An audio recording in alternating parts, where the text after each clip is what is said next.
Halloween night feels different deep in Britain's most haunted woods. The air turns colder, the roads empty, and the woods grow unnaturally still. Across Britain, there are forests known for strange stories, places most people avoid after dark. Sherwood, Wychwood, Cannock Chase. They're among the most haunted woods in the country, and every year, someone passing through them ends up seeing something they can't explain. These are their stories, real encounters that happened on Halloween night, deep in Britain's most haunted woods, Sherwood Forest. This happened on Halloween night, 2023. I don't usually talk about this because it sounds stupid. Every time I've tried, people give me that polite look, the one that says they think you're exaggerating, or you've seen a shadow and convinced yourself it was something else. But I swear this happened 2 years ago, Halloween night. Back then, I worked at a small cafe right on the edge of the forest. We closed around 10 that night. It was damp and cold, and the fog had started to roll in across the fields. My co-worker Callum offered to walk me part of the way home. Normally, I'd take the main road, but he said there was a trail that cut straight through the woods and came out near my street. He'd done it before, he said. It would be fine. At first it was. The forest was quiet, except for the sound of our shoes on the wet path. The fog was low, curling around our legs, and our phone lights bounced against the trees. We were laughing about something stupid, probably just trying to fill the silence. Then, about halfway through, I started to feel uneasy. It's hard to explain why. There wasn't a specific sound or sight, just that heavy awareness that you're not alone. A few minutes later, I realized why. Someone else was walking behind us. The sound was faint but steady, just the crunch of gravel underfoot, matching our pace exactly. I thought it was echo at first, but when we stopped, the sound stopped too.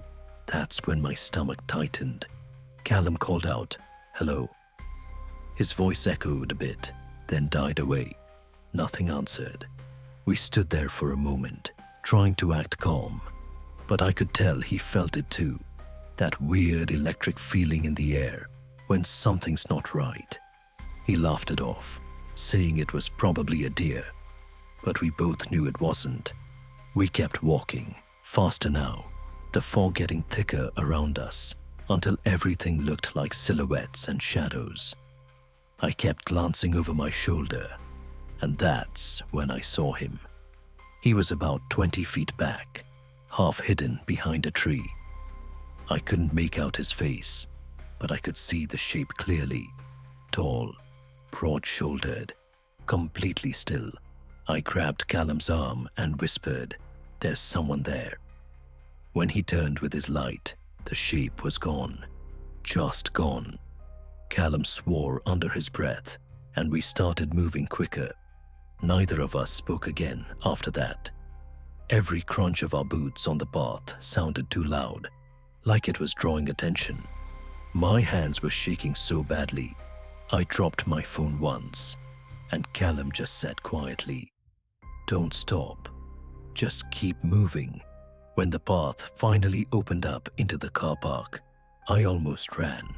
The air felt lighter, like stepping out of water. I didn't even want to look back, but something made me. Maybe it was curiosity, or maybe I just needed to prove to myself there was nothing there. But there was. Right at the edge of the fog, half hidden among the trees, someone was standing. I couldn't see his face, but I could tell he was looking straight at us. We both froze. And then, in the time it took for me to blink, he was gone again. Neither of us spoke on the walk home. The next morning, Callum called me before work. He said he'd had this dream about being back in the woods. Only this time, he could feel someone walking behind him the whole time. close enough to touch his shoulder. He said he woke up shaking and couldn't get back to sleep. He didn't come in that day. A week later, he quit. I still live near that forest. I drive past it most days, and every Halloween, when the fog comes down, I catch myself staring between the trees, wondering if he's still out there, standing just far enough back that you can't quite see his face. Wychwood Forest. I've done delivery work for years, so driving late at night doesn't usually bother me. In fact, I've always liked it. The quiet roads, the empty fields, the way the world feels completely still. But that changed on Halloween night, 2018. I was out on a route near Oxfordshire, cutting through Wychwood Forest to reach one last farmhouse delivery before midnight. That part of the road is narrow, just 2 lanes and no lights, and on foggy nights, it feels like driving through a tunnel. The mist had been getting thicker for miles, and the air felt damp inside the van, even with the heater on. The radio had lost signal half an hour earlier, so all I could hear was the engine and the tires rolling over wet tarmac. Then I saw her. At first, I thought it was a trick of the fog, but as I got closer, the shape sharpened. Someone standing right at the edge of the road. A woman. Her coat looked pale, maybe grey, and her hair hung long and dark, plastered against her shoulders. She wasn't waving or signaling for help, just standing there, completely still, facing the trees. I slowed down and rolled the window halfway, thinking maybe she'd broken down or gotten lost. "Are you all right?" I called out. My voice sounded too loud in the silence. She didn't move, didn't turn. The road was completely empty behind me. No lights, no movement. I hesitated for a moment, then pulled over a few feet ahead. I told myself it would take 30 seconds just to check if she was okay. When I got out, the cold hit me immediately. The fog was so dense, it clung to my clothes, and I could taste the moisture in the air. The woman was still there, 10, maybe 15 feet away, facing the trees. "Do you need help?" I asked. Still nothing. I took a few steps closer, slow, trying not to startle her. That's when she turned her head just slightly, like she'd heard me, and I saw her face. I don't know what I expected. Fear, confusion, maybe relief, but there was nothing. Her expression was blank, her eyes fixed somewhere past me, like she wasn't really there at all. She didn't look hurt, but she looked wrong, pale in a way that didn't look natural, like every bit of color had been drained out of her skin. Then I noticed her hand. She was holding something, a small metal keychain, glinting in the light. It took me a second to realize what it was. A car key. I asked if her car was nearby, if she'd had an accident, and she slowly turned her head back toward the forest, not answering, not even reacting, just staring. That was when I felt it, that prickling sense that tells you you've crossed into somewhere you're not supposed to be. Every instinct in me screamed to leave. I backed away slowly, got into the van, and locked the door. I didn't even look back when I started driving again. I just pressed the pedal and went. By the time I made it to the farmhouse, I could barely sign the delivery slip because my hands were shaking. The owner must have noticed, because he asked if something had happened. I told him I'd just seen a woman by the road, and before I could say where, he nodded slowly and said, "By the milestone?" I said yes. He sighed, like it wasn't the first time he'd heard that. "People see her around this time of year," he said quietly. Her name was Ellen. Crashed into the flooded ditch on Halloween night, back in the 60s. They pulled her out the next morning, still holding her car keys. I didn't say anything. I just thanked him, got back in the van, and took the long way back. It's been years since then, but I still think about that drive.